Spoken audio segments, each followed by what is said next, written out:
Hello and welcome to Scholar Coaching. If you'd also like to participate, follow the link below and access the replay inbox. In there, go ahead and drop your replay file, ball chasing link, or YouTube video of you playing your preferred game mode, and mention your competitive rank or 6-man's rank if possible.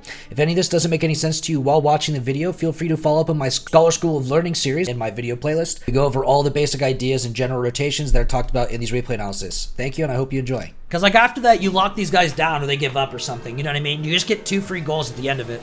So it's like you're obviously doing a good job at that point. Alright, you can use a little bit more awareness here on your flip over. So when you turn off your ball cam, you identify the boost. By the way, fantastic job turning off boost before you flip here. So many players don't do this, but that's a great job doing that. Get your ball cam back on while you're floating down, like right now or right before this when you're still flipping. And that way you can get the vision on this guy before you end up engaging your turn, and you can see what's going on. You flip back to back post here, this is fine. You end up stopping here at post 2. That's actually not too bad decision-making wise, man. You're really not doing too terrible. What you want to do to clean this up as much as possible is that they have a bad shot right now. You don't need to flip here, but if you do want to, that's fine. But start coasting the second you land. Just start coasting here. And then slow down so you're turning in and you're engaging right now while Fizzy's going in. And that way you're starting from back post, you're covering the whole net. Right now you're not covering the backside of net. So if this guy ends up getting a 50 that pinches and rolls over and goes like this, right? This is really tough for you to read. But from right here, you just intercept it somewhere along the side that's coming into you, right? And if it goes off into the midfield, you can still drive up and turn in, right? So coming from this back post line is really important. Try not to put yourself at the near post during this overall engagement. You can end at the near post after the engagement, but you don't want to be there at the beginning. And so go ahead and just start coasting it from here. Then this overall base thing, you're going to be winning anyway, so now you're already lined up to save the ball after the fact. They throw it in the corner to get stuck, so you start driving in here. Go up if you like to vertical, right, and engage that immediately, or start your reposition similar to what you did. Vertical after the fact, let your teammate go for it, right? Recover back down. This is not too bad. I love your patience, but you can definitely do a little bit better on building momentum in case your teammate can't get that off the crossbar. You go up. Defense here is really decent. Try to get a better touch there into the corner. Use some more boost to get ahead of it. You need to clean up your double jump aerial here as well. So pop. Yeah, you instantly double jump. There's no hold. There's no wait here. Literally an instant double jump. So the biggest thing you want to be doing, I want to bring on the controller real quick, is when you're doing a double jump air, you want to pull back on your joystick before you ever make the first jump. Jump, hold, release the joystick, then jump again, and then pull back to finish, right? At the end of this pullback here, or when you're doing the second pullback, you're going to add in your boost, or right around that second pullback. You can do it after the first jump too, kind of like that. You can also do it similar to a spot where you're going to be jump and hold, release, jump, boost, pull back, right? Or jump, or pull back, jump, release, jump, pull back, boost, right? And then release. If you want to see how to do a really clean vertical to get yourself pretty efficient at full speed, I have a clip of me on my on the stream here of me doing a double jump aerial with 38 boost to flip reset off the ceiling.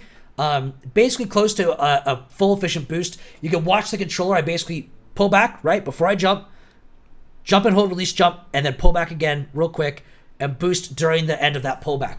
And it's basically the most efficient thing to get vertical. If you can do a double jump aerial into the ceiling and flip reset with 45 boost, that's pretty much good enough. But the main thing is right now, you don't want to double jump then pull back. You're losing all that momentum for the first jump because you're not getting yourself vertical facing or boosting by the end of your jump's initial push. You have to pull back while you're still slowing down and decelerating, so you're not able to accelerate during your vertical momentum. And so it ends up wasting a lot of boost. Anyway, you're really close to getting the idea here anyway. Either way, just continue to boost through that so you can get it into the corner the same way or get a more powerful hit into the corner. That can be really, really effective. Nice. Good patience. Should be a free goal. Good touch. Don't need tornado spin or get those like spins into there. Honestly, go for a more powerful shot because this will help you on higher ranks. Take a little more time to sweep out and then get a banger right here sweeping in instead. Rather than doing this slow jump boost into there to wrap around it, you just wrap around on the ground, boosting the side, come in, up, bang, right? And that'll get you more power in the shot in case one of them recovers really quickly. In the higher ranks, GC, SSL, whatever, as you get higher and higher, Champ 1 maybe, these guys will start recovering a lot faster overall, and they will end up getting ahead of that shot eventually. And that shot won't be good enough. So practice it as powerful and as simple as possible to get that momentum, to get that speed on that hit. Your teammate's cutting for you. You wait out. You turn out here. This is strong. I like the position. Chip. Maybe a catch and flick. Nice. Great quick flick there. Really close to the right shot. And the punishment too. Solid player. Beautiful play. In the situation here, when you end up getting stuck, try to stop and slow down so you can get the overall weight, then jump up and shoot it immediately, rather than coming just that little bit later and hope that they miss it. You can't give this guy any chance to end up coming in front of you here to overall shoot this or save it. Or in the same way, you can trust your teammate to come in and hope he does, which he isn't, but you can hope he does. And you can also rotate out or go for a demo on this guy, kill him, and now it's just stuck to that last guy to save it last second, and there might be a chance your teammate coming in as well. I like the idea of you cleaning up your own goals. Just hit the brakes again this a little bit sooner and get yourself that little bit extra space. Try not to be driving in circles in front of your net just to come in front of your teammate. You know, just that one simple motion can overall make this a lot more efficient. And, you know, pre-break when you're landing there because you know you can't follow up for the double tap. Damn. You'll kick off on them. You end up taking the cheat. Try not to squirt boost in at the end of the cheat. If you want to build momentum, it's at the beginning, not the end. And then you want to use that momentum that you've built at the beginning slow to react to how it moves. So in the case here, if by going a little bit slower, you can turn out just that little bit earlier and then use the boost that you squirted initially to squirt back and then go up and then hit it into the corner or something, right? Just that little bit of difference getting back in front of this. And if it freezes because you didn't use the boost, you can also boost forward to accelerate really quickly and to try and get that ball up initially. But the main thing is getting that control in case this goes over your teammate's head. Not everyone's going to have great kickoffs, so you need to be available for that as the second man or the cheat. Bang. Come back at the side boost. Flip back to net again. You don't need to use this many flips. But overall, it's fine too. Like, you could use a 20 boost and then, or like 20 boost, literally flip back here, grab 12, wrap back towards net around here wide, and continue to push through really aggressively with a good line. Basically, get the exact same hit. Make sure that when you are flipping, you're landing as straight as possible. I recommend doing some free play exercises overall, forcing yourself to flip and accelerate really quickly without boost, and do your best to land with efficiency. Try not to get yourself landing sideways so you end up spinning out, kind of like you do on those recoveries. Yeah, when it comes down to saving boost, it's important to save boost, but it's also important to get in position quickly. So if you burn 10 boost and you don't get that back, that's fine. If you burn 30 boost and you don't get that back, that's a problem. But the same way, if you can burn 30 and gain 20, then you only lost 10, right? But you accelerate a lot faster and you end up being a lot quicker around the field. Don't be afraid to use boost, to make boost, just to be quicker to your next position overall. If you're really efficient with those flips, you can make it work without needing to burn the boost anyway. But like, you definitely need to get a little bit more efficient with it in a free play exercise or something to help you get those flips in a line that allows you to do that. Turn out shadow, nice.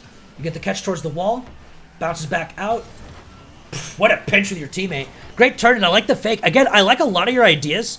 The pre-jump here and overall shot, this can be really risky because at the end of the day, like, let's say Legoat here was a better player, slightly higher rank, goes up, and then just hits that into this corner. Or in the same way, goes up the backboard, and you get this kind of touch, and he just bangs it over your teammate right now, right? Waiting for your touch pre in the backboard, bangs it over your teammate's this aggressive, and you miss the shot, right? It's risky because, one, you can't guarantee the shot, you can't guarantee good power, and you end up having to commit all your boost and pre-jump here for basically nothing. More times than not, you don't want to jump and try to shoot this, but instead you want to go ahead and give them the advantage, and then take the advantage back to them once they try to shoot and punish you for it, much like they basically did. And so the example that would be like, if you rotate out instead, where you stayed waiting, right? So let's say you stay on the ground, Fizzy takes over, you rotate behind Fizzy instead, right? They end up trying to get the bang here, you let Legoat shoot this, or Kroik shoot this, come in, bang, ping the sidewall, right? You're ahead of the play the whole time. You're able to engage it, and especially if you have a guy that holds second here, right? The hit here, he goes up, boom. If you had a shot right now, this is a really dangerous shot, really easy to hit, and easy to get good power on, right? This is a shot that's worth jumping for. The previous one, really hard angle, really tough to do. Led them to scoring, yeah, 100%, Clob, exactly.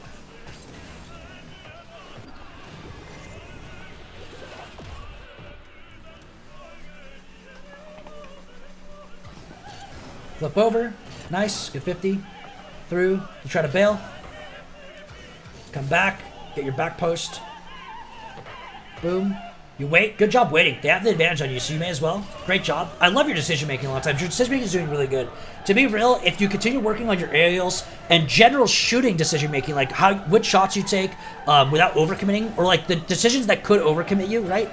Those ideas and working on those is going to help you out a massive amount, and also just working on the speed of your mechanics. The more you're willing to get up to speed, you're more comfortable at fast speed, the more you're able to hit these aerials and get better shots on them, the better you're going to overall get, because your decision making honestly is really solid, especially for a safe 2v2 playstyle. Coming into this, you end up faking out and you wait, you try to jump in and engage, right? A little more confidence here, you're already so far back. If you just cut off the midfield, then turn in for his shot on net, and just boost in and engage the whole way through, you can match this guy for 50 at minimum or dust him, right? The biggest thing when in these defensive situations is that you put yourself in a really defensive spot. I like your position, but you didn't commit to the idea that you could intercept this early enough. Or in the same way, you didn't commit to the idea that you didn't want to commit to this early enough, right? If you just committed back and rotated back, turned in on the bounce here, went up, you'd hit this over Chronix, no goal, right? You would save this every single time, no problem. And that's kind of the big thing. You got to make sure you commit to the idea that you want to commit to. And so you want to do that not as early as possible sometimes, but at a good time. So when this guy bangs it off of his car, he throws away possession. If you want to be ready to intercept his bang off his car when he throws away possession, you want to be ready to turn in. There's the bang, you're in, you're up, boom, easy 50. Or you can be pre-facing in because you're so far back, so it's not too dangerous. And you want to be ready to commit to the idea. Or the same way, if you're sketched about it and you don't want to pre-turn into that, or you don't feel like you're fast enough, stay defensive. And you will be fast enough on the defense when they make a bad shot here. Because they did make a bad shot. It's a really hard, difficult angle.